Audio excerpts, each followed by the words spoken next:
नमस्कार दोस्तों, सभी लोगों को सादर जय जिनेंद्र, जय हिंद, जय भारत। जी हाँ दोस्तों, आज पूरा देश एक ऐसी दिव्यात्मा का अवतरण दिवस मना रहा है जिस दिव्यात्मा ने आज पूरे भारत देश में जैन शासन की ध्वजा को फहराया है, जिसने मानव कल्याण के लिए हर एक कार्य किया है, जिसने अंधेरों को उजाले में बना दिया है, जिस दिव्यात्मा ने आज पूरे भारत देश में एक अनूठी छाप बनाई है। जी हाँ दोस्तों, मैं बात कर रहा हूं आचार्य गुरुदेव पुलक सागर जी महाराज की, जिन्हें आज पूरे भारत देश में एक अनूठी छाप बनाई है।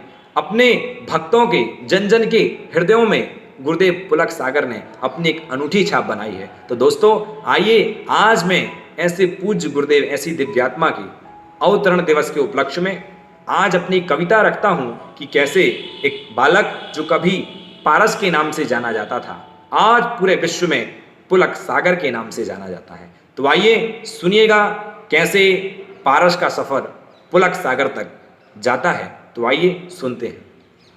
जिन शासन के उन्नायक की मैं अद्भुत कथा सुनाता हूं, जिन शासन के उन्नायक की मैं अद्भुत कथा सुनाता हूं, पारस से बन गया पुलक उस सफर की बात बताता हूं, पारस से बन गया पुलक उस सफर की बात बताता हूं। भारत देश के छत्तीसगढ़ में धमतरी गांव एक है प्यारा, भारत देश के छत्तीसगढ़ में धमतरी गांव एक है प्यारा, उस भूमि में रत्न मिला जो जिन शासन का है तारा, उस भूमि में रत्न मिला जो जिन शासन का है तारा। महामई 11 तारीख सन 1970 प्यारी थी, महामई 11 तारीख सन 1970 प्यारी थी। भीकम चंद पिता के आंगन गूंज उठी किलकारी थी, भीकम चंद पिता के आंगन गूंज उठी किलकारी थी। माता गोपी देवी ने था एक बालक को जन्म दिया, माता गोपी देवी ने था एक बालक को जन्म दिया, जन्म दिया था बालक को पर जिन शासन को धन्य किया। जब बालक का जन्म हुआ कसम ही खुशियां छाई थी, जब बालक का जन्म हुआ चौर ही खुशियां छाई थी। चारों ओर थी खुशहाली समृद्धि ही अब आई थी, चारों ओर थी खुशहाली सुख समृद्धि ही आई थी। दिव्य आत्मा थी सुंदर पर सबको बालक लगता था, दिव्य आत्मा थी सुंदर पर सबको बालक लगता था। पारस नाम दिया उसको क्यों जिन शासन का पालक था, पारस नाम दिया उसको पर जिन शासन का पालक था। बचपन से ही उसमें भगवत शक्ति का एहसास किया, बचपन से ही उसने भगवत शक्ति का एहसास किया। माता और दादी के संग में शास्त्रों का अभ्यास किया, तब से ही उस बालक ने बाहर को सब कुछ खोया था। और अध्यात्म का बीज कब बीजारोपण हुआ कि तब से ही उस बालक ने बाहर का सब कुछ खोया था। अंदर की पावन भूमि में अध्यात्म बीज को बोया था, अंदर की पावन भूमि अध्यात्म बीज को बोया था।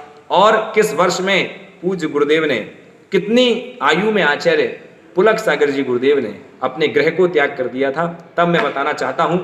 अल्प आयु जब 23 वर्ष गुरुवर विद्या को पाया था, अल्प आयु जब 23 वर्ष गुरुवर विद्या को पाया था। कर दिया समर्पण जीवन को और ब्रह्मचर्य अपनाया था, कर दिया समर्पण जीवन को और ब्रह्मचर्य अपनाया था। जब बालक के दृढ़ संकल्पों से व्रत को इस अपनाया था, जब बालक ने दृढ़ संकल्पों से इस व्रत को अपनाया था, तब गुरुवर पुष्पदंत सागर को ये बालक ही भाया था, गुरुवर पुष्पदंत सागर को ये बालक ही भाया था। और ये बालक जब उसका सफर चालू हुआ, तब जब इसने ब्रह्मचर्य व्रत को धारण किया आचार्य भगवान विद्यासागर जी महाराज से, तब उसके दृढ़ संकल्प को देख करके आचार्य पुष्पदंत सागर जी प्रभावित हो गए।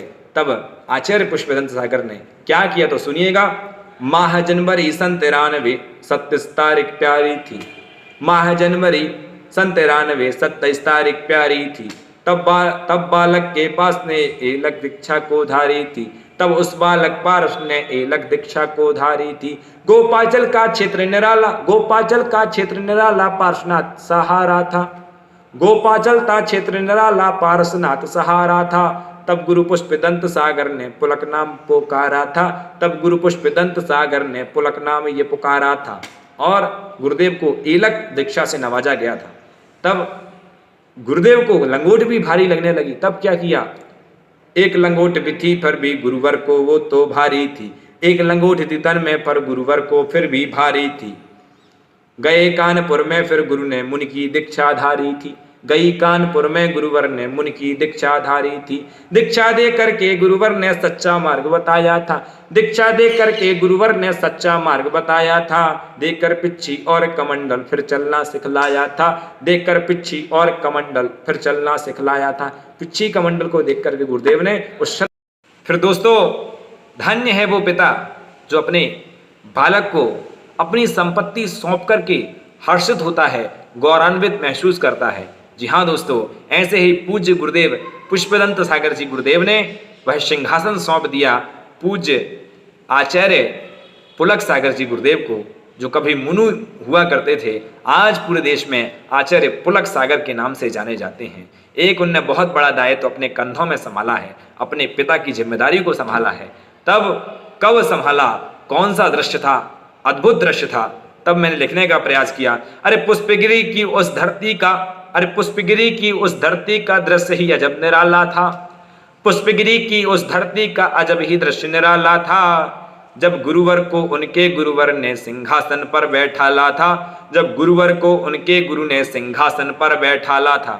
धन्य हैं ऐसे गुरुदेव जो आज आचार्य पद के योग्य हो गए हैं और आचार्य पुलक सागर के नाम से जाने जाते हैं। हम भक्तों पर बहुत बड़ा उपकार आचार्य पुष्पदंत सागर जी ने किया, आचार्य पुलक सागर जी महाराज ने किया। और क्या किया, और धन्य है वो माँ जिसने ऐसे संतान को जन्म दिया।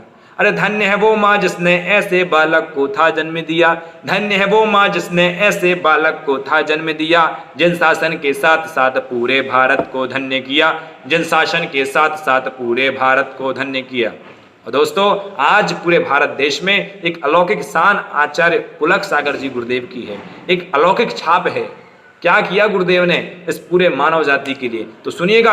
अब तक गुरुवर ने ना जाने कितने जीवन बदल दिए, अब तक गुरुवर ने ना जाने कितने जीवन बदल दिए।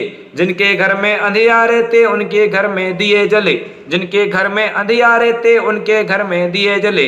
गुरुवर की इस ज्ञान की गंगा में जो डुबकी लगाते हैं, गुरुवर की ज्ञान की गंगा, गुरुवर के ज्ञान की गंगा में जो भी डुबकी लगाते हैं, होकर के वो अवसाद मुक्त नवजीवन को पा जाते हैं, होकर के वो अवसाद मुक्त जीवन को वो पा जाते हैं।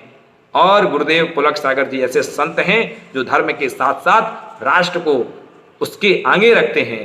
राष्ट्र भक्ति, देश धर्म की भक्ति से कहीं आगे राष्ट्र के प्रति सोचते हैं। एक बहुत बड़ी विचारधारा आचार्य पुलक सागर जी गुरुदेव की है। तब मैंने कहा कि गुरुवर ने पूरे भारत में अलग ही छाप बनाई है, गुरुवर ने पूरे भारत में अलग ही छाप बनाई है। भूले भटके पथकों को हाँ जीवन की राह बताई है, भूले भटकों पथकों को हाँ जीवन की राह बताई है। पुलक चेतना के मंचों से अजब अनूठे काम किए, पुलक चेतना के मंचों से अजब अनूठे काम किए।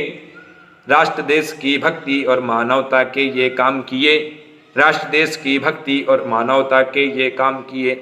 और ऐसी दिव्य आत्मा के अवतरण दिवस को मना रहे, अरे ऐसे दिव्य आत्मा के अवतरण दिवस को मना रहे। गुरुवर पुलक सागर के चरणों अपना शीशा झुका रहे, गुरुदेव पुलक सागर के चरणों अपने सिर को झुका रहे, गुरुदेव पुलक सागर के चरणों अपने सिर को झुका रहे। और ऐसे पूज्य गुरुदेव के 50वें अवतरण दिवस के उपलक्ष्य में मैं नवोदित कवि विकर्ष जैन उनके चरणों में कोटि कोटि नमस्तु करता हूँ और ईश्वर से कामना करता हूँ ऐसे गुरुदेव चिरायु हों, दीर्घायु हों और इस भारत देश को और ऊंचाइयां दें, इस जिन शासन को और ऊंचाइयां दें और ऐसे ही जिन शासन की ध्वजा पताका लहराती रहे। गुरुवर के चरण